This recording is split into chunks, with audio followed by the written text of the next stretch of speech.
Nothing says welcome to the modern era of college football in 2025 more than the CEO of Crumbl Cookies being brought in to close a deal with BYU's head coach and outbid Penn State.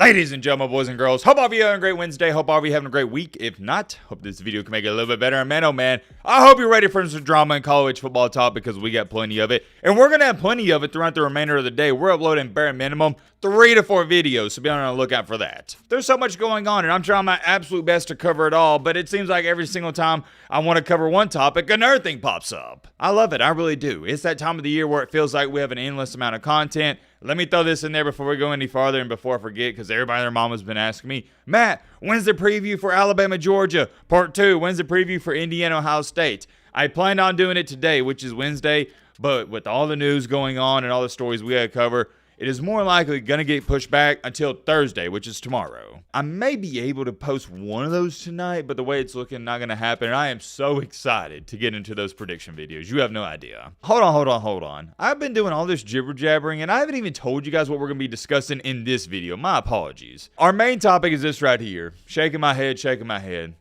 I didn't think it could get worse, but it has gotten worse for the Penn State Nittany Lions. Topic number 2 is this right here. Breaking news just came out earlier this morning that Ohio State's offensive coordinator, he's leaving. I normally don't cover offensive coordinators leaving on this channel. Why is that? Because it's not a big deal. But this one is, because he's one of the best at what he does. We are on the push for 400,000 subscribers, so if you're not subscribed to the channel and you'd like to be a part of our college football community, which is amazing by the way, shout out to everybody that did subscribe, we greatly appreciate it, and it'll help us get a little bit closer to our goal. Speaking of community, guess what your boy Matt did this morning?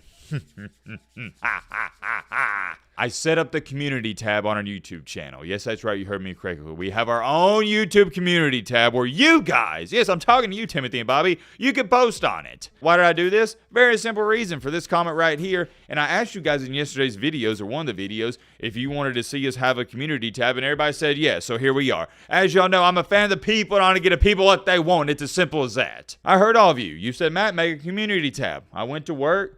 Did some things, bada boom, bada bing. Next thing you know, here we are. It's official. It's here. Last thing I'll say before we get into the video, and trust me, I know I'm ready to get into it as well, but just got to explain some things going on with the channel, whatnot. This is a new feature YouTube has implemented, I think, just 1 month ago. It'll probably be fun, and if you're wanting to know how to access this, all you gotta do is click on the channel name, and it should say Visit Community. It should be there in big letters. I do apologize. This has been an extremely long-winded intro without even talking about college football. So without further ado, Matt, would you just shut the crap up and talk about some ball? Great idea, Matt. Let's get into it. All right, first things first, the breaking news as when I made this video. I mean, it just came out. USF is expected to hire Ohio State offensive coordinator Brian Hartline. Per Brett McMurphy, Pete Nakos, and CeeLo are 3 most reliable sources on the channel. Shout out to them. What's ironic about this is it goes hand in hand with Penn State, with what we're about to get into in just a second. A little foreshadowing. But as far as it goes for this hire, it's a little confusing to me.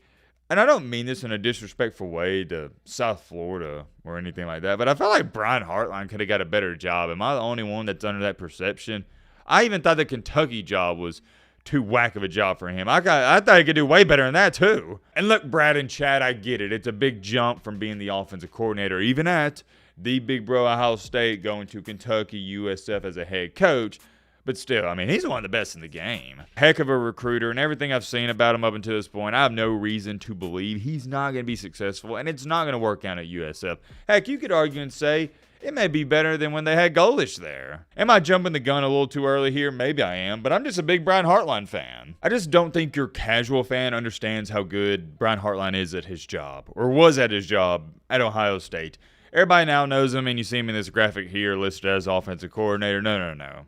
I know Brian Hartline as the wide receivers coach at Ohio State. Why is that important? Why is that relevant? Because for years, who has had some of the best wide receivers in college football? You know who?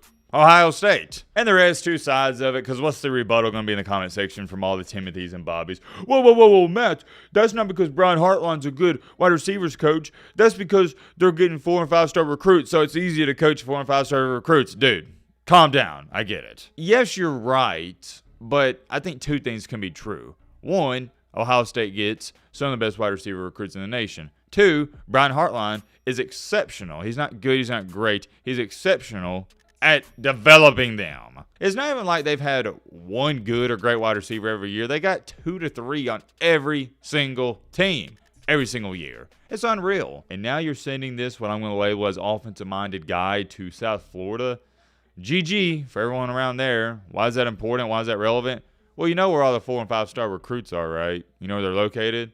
A majority of them in Florida. Am I sitting up here saying he's going to out-recruit Cristobal, Florida, which would be John Summerall? No, all the big-time schools in Florida, you know, who's the other one? Oh, yeah, the Seminoles? Absolutely not. But what I am saying is I think he may still recruit here or there. He goes up to one of those wide receivers. It's an easy selling pitch. Think about it. All he's got to do in a 4-star recruit's living room or even a 5-star recruit's living room is show him a picture of all the Ohio State wide receivers and say, hey, you see that? Yeah. I did that. He's got proven track history of developing wide receivers and getting them to the NFL. It's not even like, oh, they've been decent in college and they have a decent career in the league. No, they've been studs in the league. What's funny about this, and it just goes hand in hand, you can't make it up, is I'm scrolling through the comment section and you got people bringing up Penn State in this post, and it's exactly what we're about to get into. I guess that's a good stopping point. We'll get into our Penn State news, our main topic. Let me say this because I didn't grade the hire. I've been grading all these hires for all these teams. I'd say scale 1 to 10, this is a 9 for USF. It's a 9. I mean, yeah, I just don't know how you can do too much better in this. This isn't even a Power 4 school, and you got, in my humble opinion, one of the best candidates out there. That's a 9 for the Bulls, man, a 9 for the Bulls. Moving along here to the main topic of the main encore, main reason you might have clicked onto this video. What in the world is going on with the Penn State and Nittany Lions? That's a great question, my friend. We're about to get into it. Whew, it's been a long journey, a long journey, and this had to be such a rough time being a Penn State fan, especially the past week or so. Just seeing all these teams out there get their new head coaches and celebrate. You had the Lane Kiffin incident going on. You had the John Summerall, the goalish at Auburn. Who else has accepted a new job? Who else?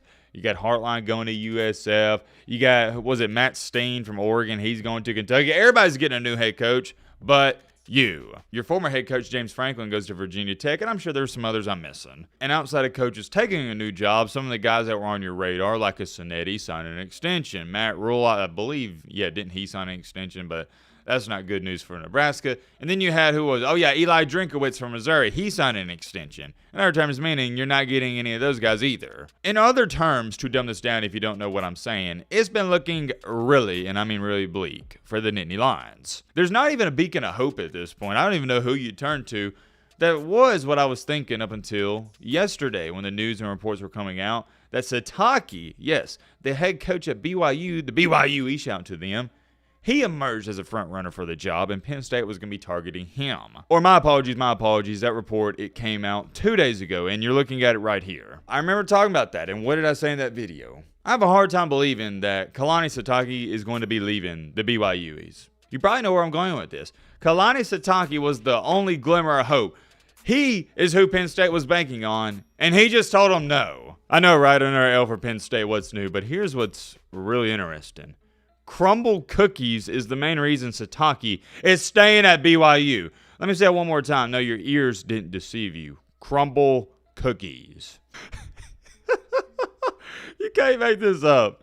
So for Matlock kid. So for those of you who don't know, Crumbl Cookie. I can't believe this is real. Crumbl Cookie CEO loves BYU football. How much does he love it? That's a great question, my friend. I'll let to answer it. Earlier this season, he paid BYU's $50,000 field storming fine. And when Crumbl's CEO caught wind of Penn State poaching their new head coach, he tweeted this out. Some people are not replaceable. Sounds like it is time for me to get off the sidelines and get to work. You can't make this stuff up. And I'm not going to hold you. If I was the Penn State boosters and I saw the Crumbl Cookie CEO tweet this out after already paying this BYU football program so much and donating so much, my jaw would have dropped to the floor because you don't got to be a rocket scientist to figure out what was about to happen next. I don't know how much this guy's worth, but I'd assume it's got to be close to $1 billion, isn't it? Well, he tweeted this out right after the original tweet I showed you. Who do you love, Kalani? What does it mean to you to have Kalani Sitake as our head coach at BYU? Right now is the moment to let Kalani feel the love, respect, and gratitude of Cougar Nation. He has given everything to his program. Let's show him how much he means to all of us. To make it fun, I'm giving away 4 50-yard line seats and airfare to the Big 12 championship game for 2 incredible responses. Nothing says welcome to the modern era of college football in 2025 more than the CEO of Crumbl Cookies being brought in to close a deal with BYU's head coach and outbid Penn State. If this doesn't bring a smile to your face, I don't know it will. And this is the good side to NIL and having all these rich alumni and boosters, because it creates parity where now a school like BYU can retain their head coach. I know they're like a multi-billion-dollar company, but think about it. A cookie shop outbid Penn State.